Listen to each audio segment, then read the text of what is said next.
On June 2nd, a superhero movie that everyone had been highly anticipating finally came out. Captain Underpants. And thank God it's apparently pretty good. I was really worried for a bit there, cause there was the last time they tried to make a film out of a beloved children's book with a DreamWorks name attached to it. Someone said, you know all those parody movies? Yeah, let's do that. Except it's a licensed adaptation, it's somehow even less funny, and you know what? While we're at it, shove Mike Myers in the ugliest costume you can find. That's the 2003 Cat in the Hat movie for you. I think even as an easily impressed child watching this, I knew there was something wrong about it. But I was off by about 90 other somethings as well. The only people who get any benefit from watching this movie are shitposters. Then, you got plenty of material to work with here. But the film as a standalone piece, by its own merits, is probably the biggest slap in the face to Dr. Seuss's legacy. They managed to get away with the Grinch adaptation alive, but this movie was so bad that Seuss's widow disallowed future live-action adaptations. Emphasis on live action. She probably should have been a bit more specific. And that would be where this video begins and ends. Unfortunately for us, the game came out during the 6th generation of video game consoles, where every movie got a fucking video game. Almost all of them. Racing Stripes didn't get one, which...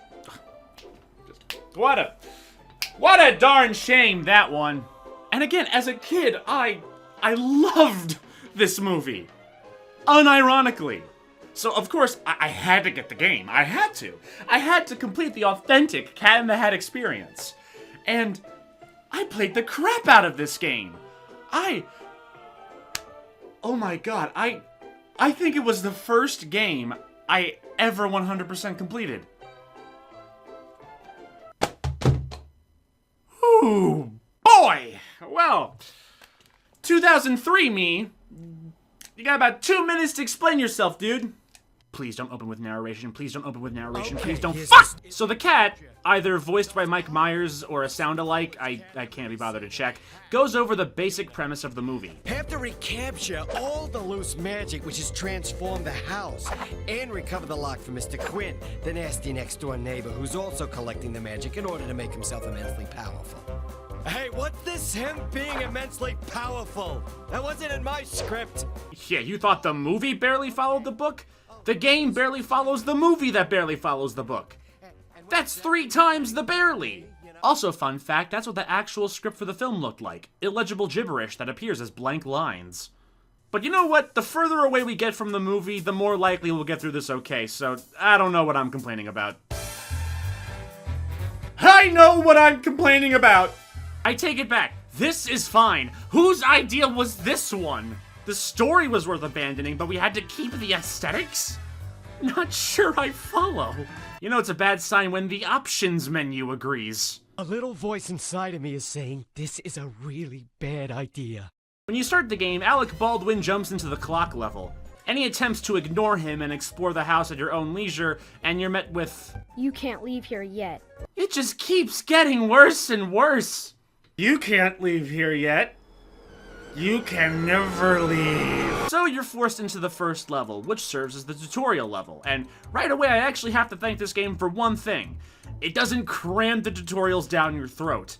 Although the fish automatically talks to you the first couple of times, you can skip the dialogue, and after that, he'll leave you alone unless you ask. Thank God, because after every tip, the cat automatically retorts, and if I had to hear him every 20 seconds... Big word from someone who'd look good covered in batter! The fish doesn't look good in general. I don't think batter's gonna help much. Ignoring the fish, the game does otherwise slowly introduce you to its mechanics bit by bit, as it should.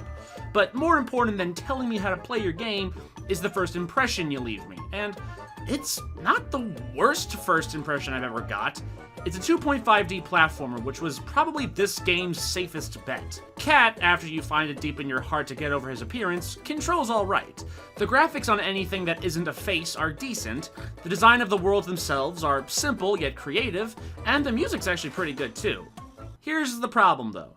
After you finish this level, congratulations! As far as gameplay is concerned, you've just experienced about 3/4 of the challenges this game has to offer. Here's an obstacle that exists to make you stop and wait for a couple of seconds. That was fun, wasn't it?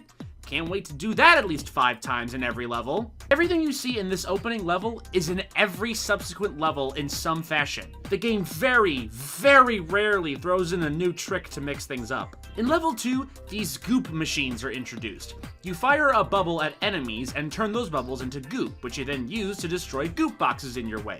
This exists solely to waste your damn time. Not only is it just a way of making fire an enemy at a box to break it a needlessly longer process, there are multiple instances of the player having to travel down an alternate path that leads to a dead end with a goop machine, realizing they don't have an enemy with them, backtracking to get one, backtracking the backtrack to get the goop, backtracking the previous backtrack to backtrack to the crossroad and use the backtrack goop on the box to get back on track! There's also a lot of boxes that require a switch to destroy. Every time you hit these switches, every time, you have to wait for the camera to slowly pan over to the boxes, watch them blow up one at a time, then wait for the camera to slowly pan back to the cat, and then you can continue playing. First time, fine. Second time, sure, purple's a lovely color. 15th time, I think I got it! Especially if the switch is literally a few feet away. It's only missing one thing.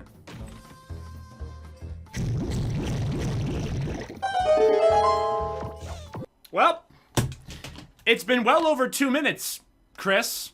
Younger Chris. What's all the hubbub, bub? I mean, yeah, it's far from the worst game I've ever played, but I haven't even gotten to the first boss yet, and I've already described most of the whole game. I didn't even need to bring up the little aspects, like, I don't know, what do we got? The cat can glide, he can shoot projectiles into the background, yeah, because those mechanics don't matter. Also, I'm lazy, but they also don't matter. Mechanics don't matter unless you put those mechanics to use in fun gameplay challenges. And there are maybe 2 of them. And I'm just pulling a number out of my boot hole. It's supposed to be booty hole, but the Y just kinda escaped. But assets and level design elements and choices keep carrying over from stage to stage, and what started out as a fun game, if only because you anticipated much worse, quickly becomes very monotonous. So monotonous, the game has arrows all over the place telling you, hey, this way, don't fall asleep on me yet, exit's that way. Come on, champ, you're almost there, just a couple more boxes. And I 100%ed this as a kid? I collected everything? I had nothing else to do with my vast and imminent free time? A wise children's book author once wrote, "It's fun to have fun, but you have to know how." Play a better 2.5D platform about a cat in a hat. Like Klonoa. Klonoa's a cat, right? The only other gameplay aspect of note that doesn't involve getting the stages over with as quick as you can are optional bonus levels within the main levels. All the bonus levels involve the cat being chased by something, be it water, fire, aliens, you know, things cats generally don't like. While these bonus levels aren't too tricky if the player has decent reaction speeds, the mere nature of having to actively run from something is certainly a leg up from actively waiting for something. Also, you get to watch the cat do whatever the hell this is. And your reward for beating all the bonus levels is... We'll get to that in a little bit. I'm getting ahead of myself here. We'll get to that in a bit, don't worry. It'll be worth the wait. After clearing out the first 3 levels, Baldwin jumps into a robot that looks like it was doodled by one of the developer's kids, and the cat finally fights him. By the way, I'm aware the character has a name, but you're gonna call him Alec Baldwin too, don't even. Dodge an easily telegraphed attack, fire an enemy up his gooch, repeat 8 more times. The fight is so easy that if it wasn't a requirement to catch an enemy, you could do the whole fight standing in one spot. But it would be okay for a first boss if the next 2 boss fights weren't also Alec Baldwin with minor irrelevant variations. Really? I mean, look, I know your only other options were the guy who yelled fired really loud and, I don't know, the kid who hit the cat in the groin, but lack of material hasn't been a problem for you up until now. The third and final variation is a bit hard, but only because 90% of the arena is now covered with disappearing platforms, and not because the boss itself poses a legit fun challenge. Once you beat Alec the first time, again, you've pretty much seen the whole game. The only real reason you would want to continue onwards from here is to see what the next level themes are, or if you're doing a YouTube show and you need additional footage to play in the background while you drone on and on about a 14-year-old movie licensed game like the fascinating individual you are. Even if you make it all the way to the end and defeat Baldwin the final time, the game just cuts to the credits, with the cat just standing there with his soulless eyes, the text not doing a good job at protecting the wholesome Christian youth from corruption. But okay, maybe finishing all the bonus levels gets us a better ending. That's easy enough. Well, your reward for beating all the bonus stages is another mediocre level with the same obstacles you've dealt with all game. It's at least a better reward than 100%ing the whole game. So, you've cleaned up all the mess, stopped Quinn, and found and completed all the hidden areas of the house. I never thought I'd say this, but I guess cats are good for some things.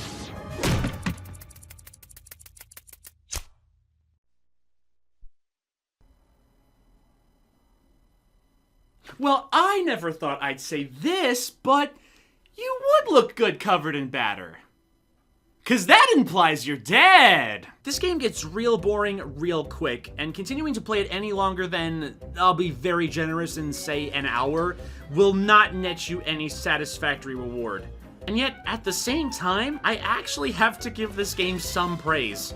While this game is still a mediocre, smack in the middle of the road 5 out of 10, I have to give props to a couple of aspects. One, it doesn't follow the plot of the movie. Yeah, low bar, but they could have very easily done that. But they didn't. They chose to create all new environments for the player to explore that had some level of thought and imagination put into them design-wise, which is a direction I want to applaud, even if the actual gameplay part of the levels heavily lacks. Two, the soundtrack is surprisingly pretty good. The music is catchy and varied, from jazzy and lighthearted to dark and foreboding, to something that almost sounds like it belongs in freaking Donkey Kong Country.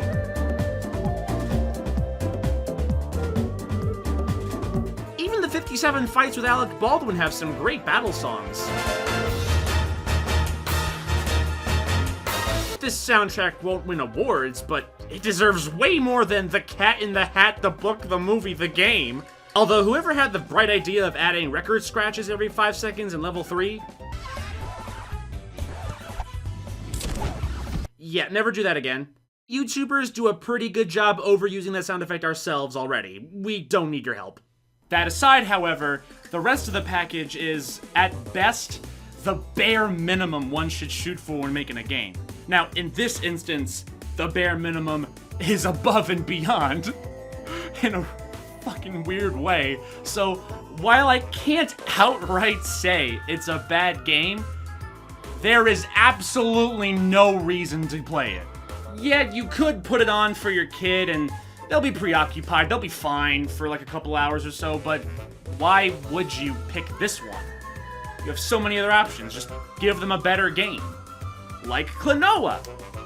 The Ostrich, for all I know.